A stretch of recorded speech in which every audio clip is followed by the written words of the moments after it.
In the year 54 AC, Princess Aerea Targaryen disappeared on Dragonback from the island of Dragonstone. Ravens were sent with word of her vanishing and searches were mounted, but Aerea could not be located. It would be over a year before the princess reappeared of her own volition, though her return would raise more questions than answers. Aerea arrived sick with an unknown illness. Maesters reported the princess died of a fever, quarantined within quarters in the Red Keep. Not her mother, nor even the king and queen were permitted to see her due to the terrible state of her body. The true circumstances of her untimely death are only known to few, leaving the rest in the dark to speculate. Why did she run away? Where has she gone? What killed Princess Aerea Targaryen? Born in the year 42 AC, Princess Aerea Targaryen was the daughter of Queen Rhaena Targaryen and her late husband, Prince Aegon, also known as Aegon the Uncrowned. She had an identical twin sister by the name of Rhaella. The girls never knew their father, as he died in the battle beneath the god's eye, killed by his own kin, Maegor the Cruel. In her youth, Aerea was described as a shy, timid creature, much given to tears and fears. Her sister Rhaella was the opposite in temperament. Rhaella was given to the faith to train as a novice septa, while Aerea remained at court. Their attitudes seemingly changed after the coronation of their uncle Jaehaerys. It was noted that Rhaella, who was once a very spirited, willful child, never again required chastisement, whereas Aerea had become lively, quick-witted, and adventurous, and was soon spending half her days in the kennels, the stables, and the dragon yards. It is believed by some that Aerea and her sister had used the coronation as an opportunity to swap identities. Aerea would be more at home in the cloistered life of a septa, and Rhaella would be more at home in the chaotic court of King's Landing. Though some wondered, all seemed to have accepted Aerea's new personality. At the time, Aerea was heir to the Iron Throne. When discussing the succession, Lord Rhaegar Baratheon went so far as to remark, quote, "There is a fire in her Jaehaerys does not have," end quote. Aerea's was a sad life filled with tragedy and bitter longings. She came into the world under the reign of a cruel king. She had never known her father, and it could be said she had never known her mother either. Queen Rhaena was only given custody after many years of separation. By this time, Aerea was 8 and had no memory of her mother, and her mother, despite requesting her parental rights be restored, had no great parental affection for the child. Aerea lived to terrorize the Red Keep with her pack of friends, as she was heir to the Iron Throne, and all that dwelled there vied for her favor. During a brief period when Aerea was hidden among the castle's stable workers in order to protect her, Aerea spent her days tending to the horses and living with the common people. Aerea loved horses. She would later say that this was the happiest time of her life. It would not remain. Her mother intended to sweep her off to the bleak Targaryen island fastness of Dragonstone. The relationship between mother and child never grew stronger. Aerea and Rhaena would have many disagreements upon Dragonstone. Aerea yearned to be free of the place, going so far as to beg her mother's companion, Alyssa Farman, to take her when she set sail from the island. Alyssa laughed, never knowing how serious the girl really was. On Dragonstone, the dragons and Alyssa Farman became her only friends, but Alyssa would not remain long. All that would be left to Aerea would be the dragons. She began to count the days until she could mount one and fly far, far away. Once the good Queen Alysanne visited the island, Aerea begged tearfully for her aunt, the queen, to take her back to King's Landing. Quote, "Lady Alyssa said that she would take me, but she went away and forgot me. I want to come back to court, with the singers and the fools, and all the lords and knights. Please, take me with you." End quote. Queen Alysanne took the idea to Queen Rhaena, who rejected it outright, telling her sister, "You have everything, and I have nothing. Now you would take my daughter too. Well, you shall not have her. You have my throne. Content yourself with that." End quote. Dismayed by the dysfunction and the hostility she faced on the island, Queen Alysanne mounted her dragon and returned to King's Landing. Sometime later, Queen Rhaena arrived in the capital herself to report Aerea had gone missing. The child had never claimed a dragon before, but had taken one now. Quote, "Balerion," Rhaena exclaimed. "She took Balerion, the mad child. No hatchling for her. No, not her. She had to have the Black Dread, Maegor's dragon, the beast that slew her father. Why him if not to pain me? What did I give birth to? What kind of beast? I ask you, what did I give birth to?" End quote. Queen Rhaena searched far and wide upon her own dragon Dreamfire, looking for her daughter. Word was sent about the princess's disappearance, but nothing could be found of the missing girl. Rumors swirled of a dragon in the fighting pits of Astapor, and of a fire-breathing beast in the disputed lands, leaving many to wonder if these were sightings of Balerion the Black Dread. Nothing could be substantiated. A year and more would pass before Balerion's massive wings shadowed Westeros once more. The Black Dread, though last seen on Dragonstone, touched down in the courtyard of the Red Keep, much to the terror and confusion of all. Upon his back, dressed in rags, her hair all tangled and matted, was Princess Aerea Targaryen. She managed to utter the words, "Please," and "I never," before collapsing. Sir Lucamore Strong of the King's Guard rushed to attend to her, carrying the girl to the Grand Maester. Aerea had grown gaunt in her absence, her limbs thin as sticks. Lucamore would later report that Aerea was also afflicted with a fever, so hot that the heat of her radiated even through his King's Guard armor. He would also go on to say there was something inside of her, something that moved within, causing the girl to shudder and twist in his arms. These strange symptoms were but the beginning of Aerea Targaryen's tragic ending.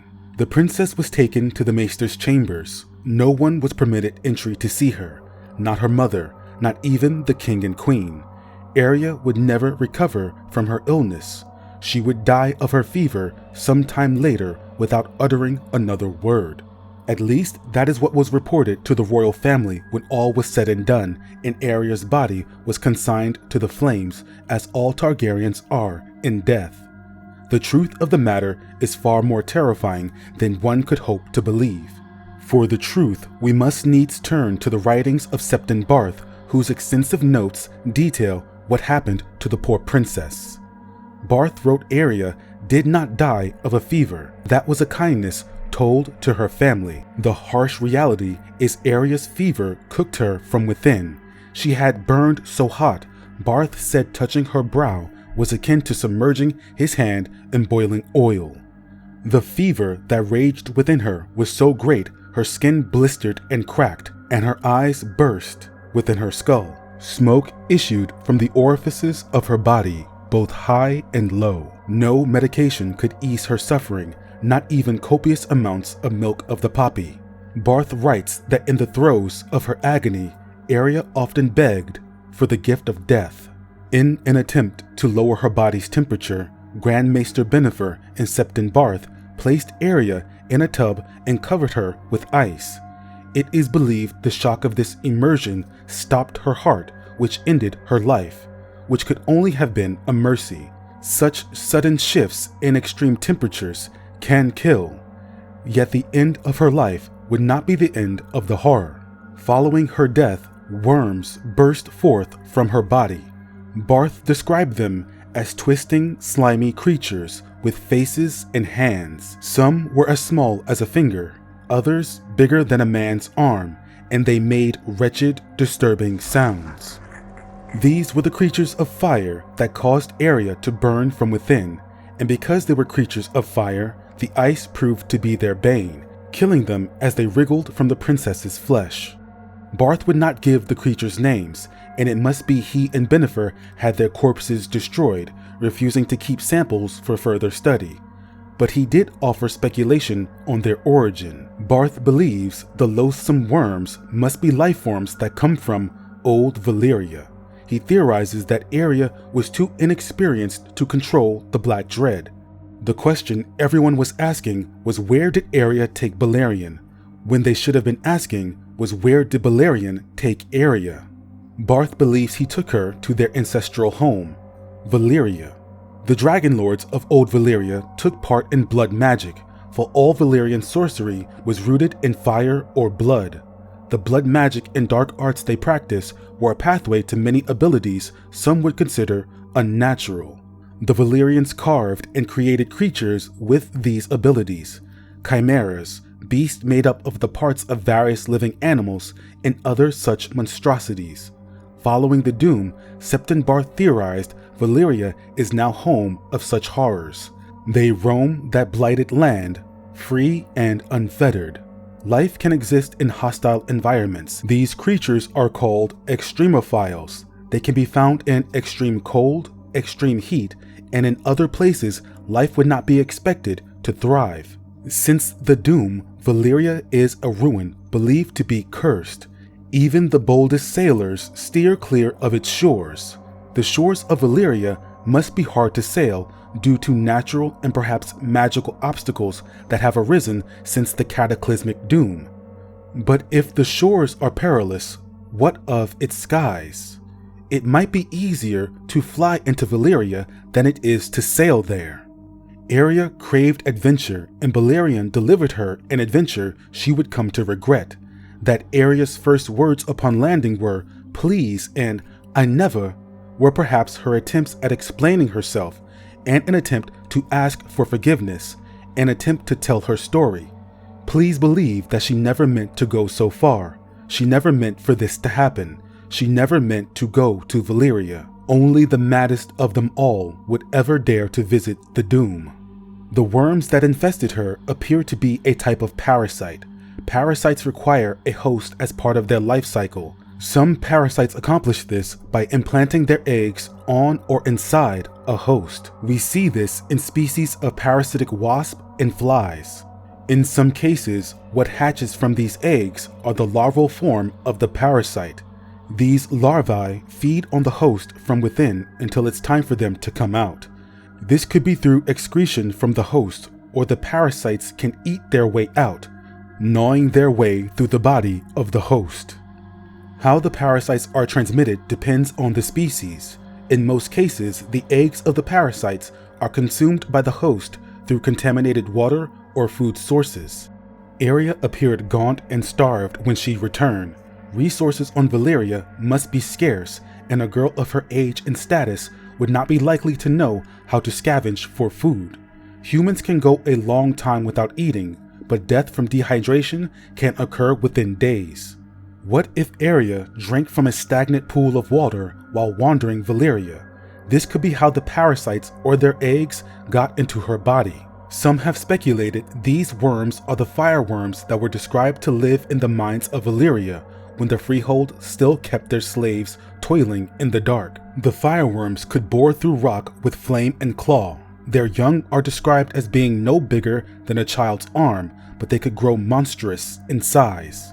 Septon Barth, who documented the creatures in his book Dragons, Worms, and Wyverns, Their Unnatural History, does not make a similar connection between the worms in Aerea and the fireworms of Valyria. Fireworms seem to have been a type of reptilian creature similar to dragons.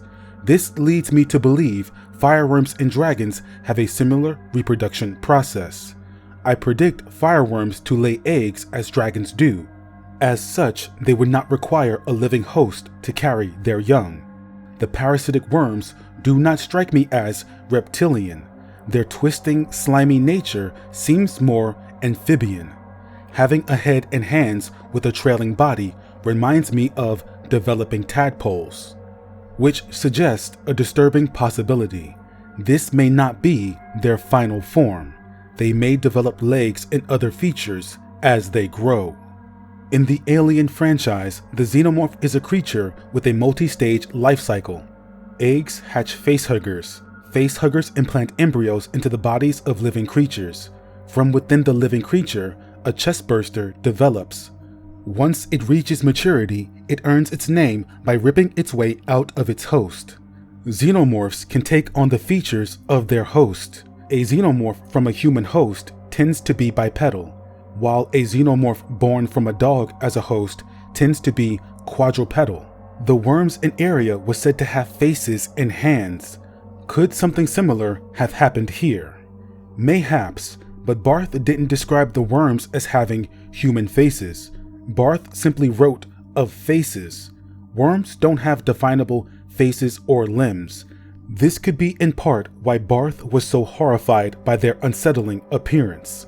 It is my belief Aerea Targaryen fell victim to horrific parasites that were created or evolved in the ruins of Old Valyria, but she was not the only victim of the visit to the Freehold. Balerion returned wounded as well, his body now covered in half-healed scars. There was a 9-foot rent down his left side. It seems something managed to injure the massive dragon. It is believed that only something similar in size could have managed such a feat.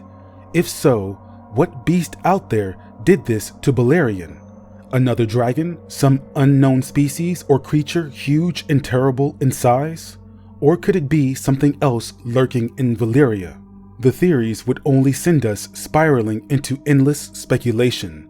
The wounds could have been caused by anything or by nothing at all. What people see as scratches of another creature could have been wounds Balerion gained from flying through treacherous terrain with an inexperienced rider upon his back trying to direct him. The forlorn life of Princess Aerea Targaryen ended in tragedy and horror.